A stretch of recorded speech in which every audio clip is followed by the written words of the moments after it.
Channel deep astro universe. आज मैं आपके साथ बात करूंगी लियो लग्न वालों के लिए। ये जो साल है 2024 ये कैसा रहेगा, किस तरीके से ये जो साल है उसका पैटर्न क्या दिख रहा है आपके लिए, ओवरऑल किस तरह का आपको रिजल्ट मिलेगा आपके करियर, वेल्थ, हेल्थ और रिलेशनशिप में। तो मैं स्टार्ट करूँ उससे पहले कुछ चीज़ों पे मैं पॉइंट आउट करूँगी। जैसे आपका ये जो साल है 2024, इसका अगर मैं समेशन करूँ 2 + 2 + 4 जो होता है 8, तो 8 है नंबर हमारे सैटर्न का।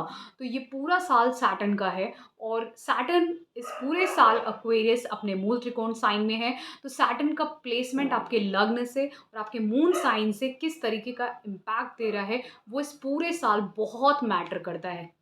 अब क्योंकि वो अपने मूल त्रिकोण में है तो ज़्यादातर जो रिजल्ट है जिस भी हाउस में हो वो आपके लिए पॉजिटिव ही देगा। नेगेटिव डिपेंडिंग ऑन वो किस हाउस में है और किस तरीके से आपके चार्ट में भी किस तरीके से उसका प्लेसमेंट है, तो नेगेटिव कितना होने वाला है परसेंटेज वो डिपेंड करता है। लेकिन पॉजिटिव बहुत ज़्यादा परसेंटेज पॉजिटिव इफ़ेक्ट का डेफ़िनेटली रहेगा, क्योंकि वो अपने मूल त्रिकोण साइन में है, अपने ही घर में है, तो इसलिए वो अच्छा ही इफ़ेक्ट देगा। फिर अगर आपकी महादशा, अंतर्दशा कैसी है, वो किस तरीके का इम्पैक्ट दे रही है, आपकी साढ़े साती नहीं चल रही है कि नहीं चल रही है, depending on your moon sign, ये बहुत सारी चीज़ें मैटर करती हैं।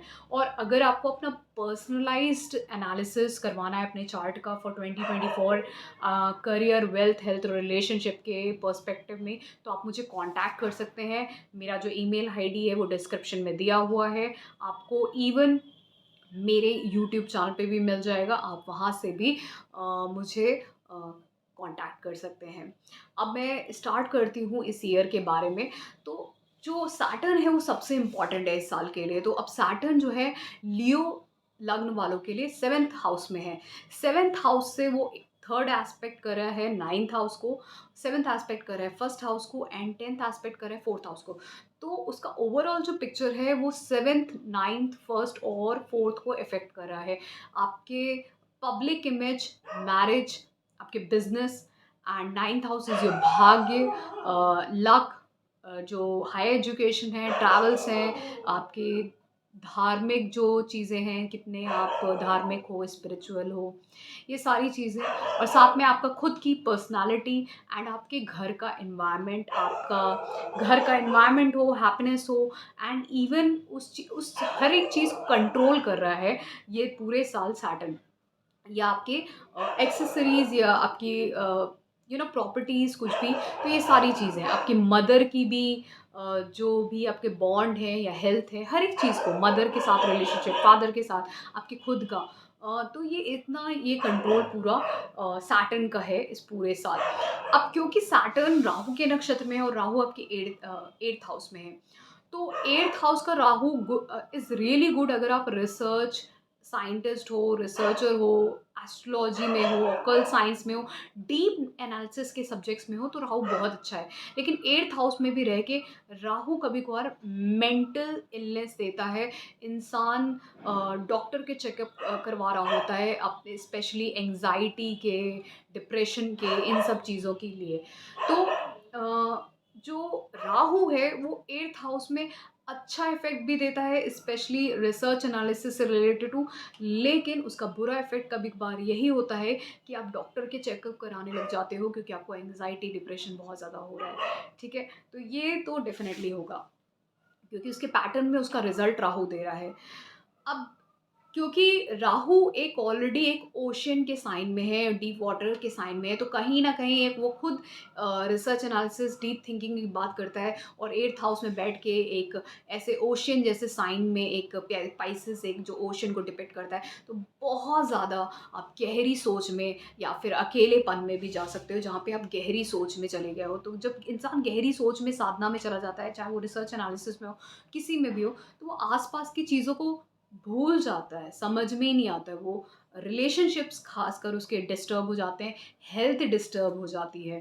तो अब 7th हाउस में है तो कहीं न कहीं आपका पूरा फ़ोकस आपकी बिज़नेस, आपकी पब्लिक इमेज पे है। आप कुछ चेंज चाह रहे हो, 9th हाउस, कहीं ट्रैवल करना चाह रहे हो, शिफ्ट करना चाह रहे हो, नया चेंज, हायर एजुकेशन की तरफ भी सोच सकते हो। आप अपनी पर्सनैलिटी अपने लिए सोच रहे हो, ताकि आपका कुछ अपलिफ्टमेंट हो, खुद आप कहीं न कहीं आप फ़ोकस्ड हो पूरी तरीके से, हार्ड वर्किंग हो गए हो, आपके नाइ 4th हाउस की तरफ सोच रहे हो, मतलब आप कहीं न कहीं आप कुछ बिल्ड करना चाहते हो, कोई प्रॉपर्टी खरीदना चाहते हो, कुछ नया घर अपने हैप्पीनेस के लिए सोच रहे हो, मदर की हैप्पीनेस के लिए सोच रहे हो, कुछ ऐसा सोच रहे हो, ये पूरा माइंड आपका इस तरीके से कैप्टिवेटेड है। अब क्योंकि राहु उसका रिज़ल्ट दे रहा है, तो आप पूरी तरीके से उसी में इन्वॉल्व्ड हो, घुस गए हो उस चीज़ में।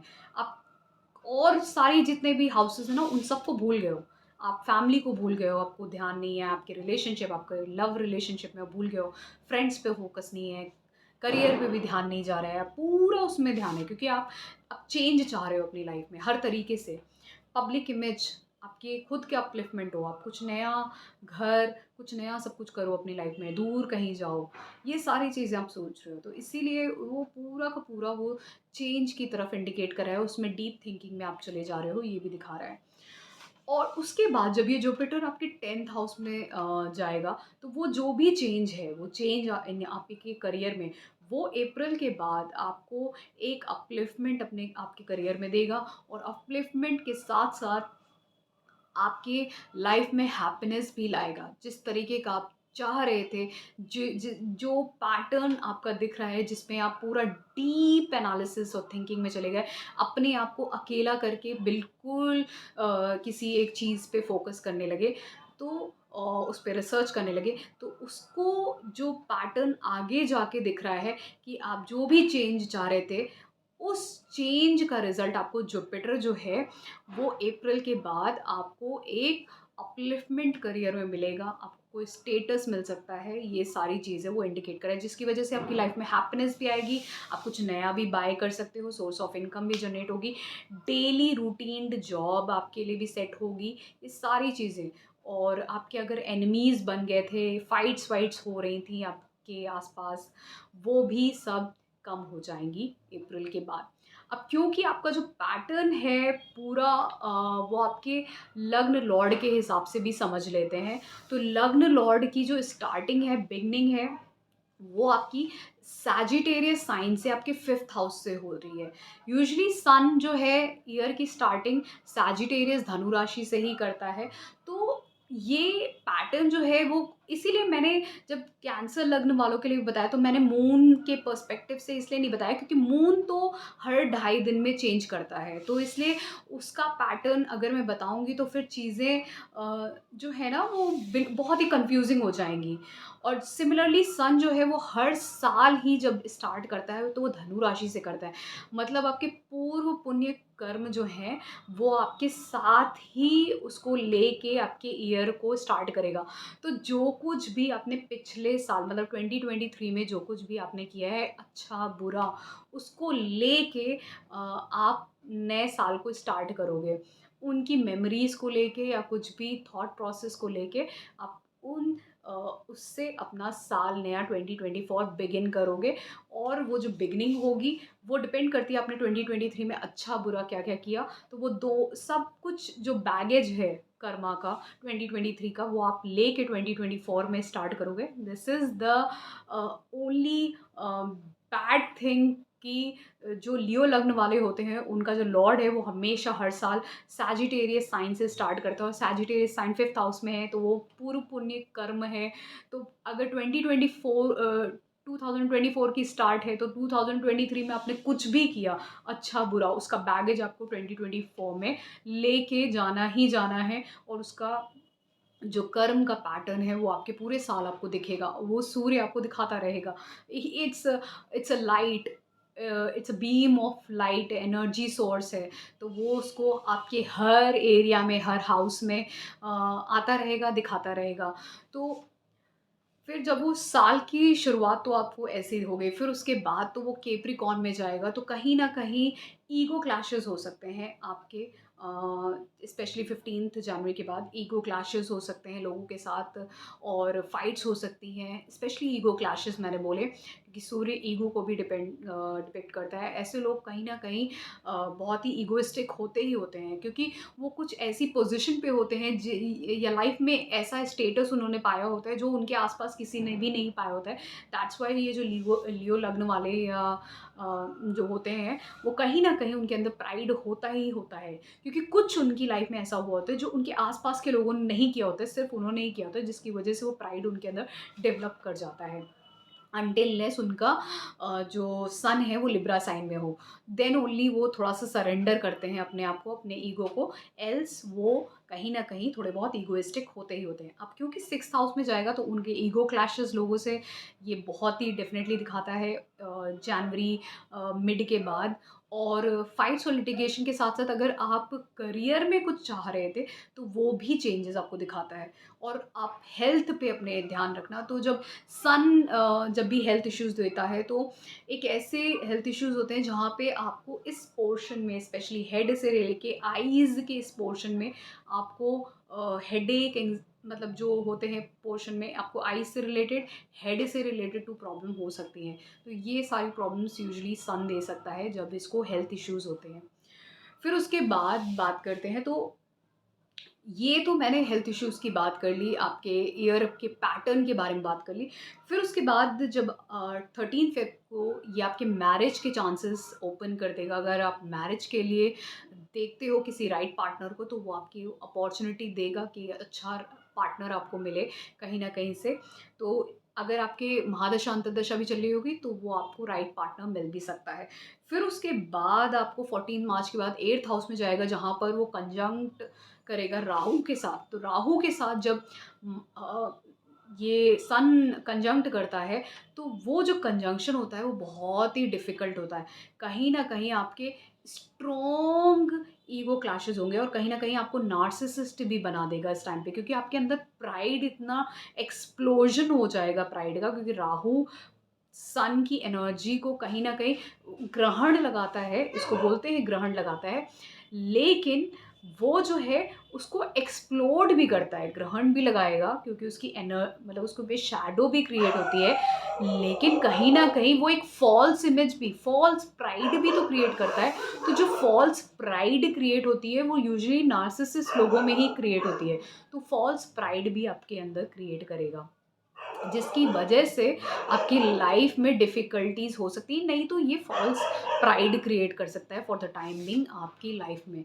फिर उसके बाद और टेंशन भी दे सकता है इसी वजह से। फिर 14th मई के बाद आपके काफ़ी सारे चांसेज़ जो हैं वो आपको बहुत अच्छे चांसेस मिल सकते हैं, स्पेशली आपके करियर में। आपके करियर में आपको 14th में से आपको करियर में चांसेस मिल सकते हैं, तो आप जॉब के लिए ट्राई करोगे तो आपको एक अच्छी जॉब मिल सकती है इस टाइम पे। तो ये एक बहुत अच्छी चीज़ है।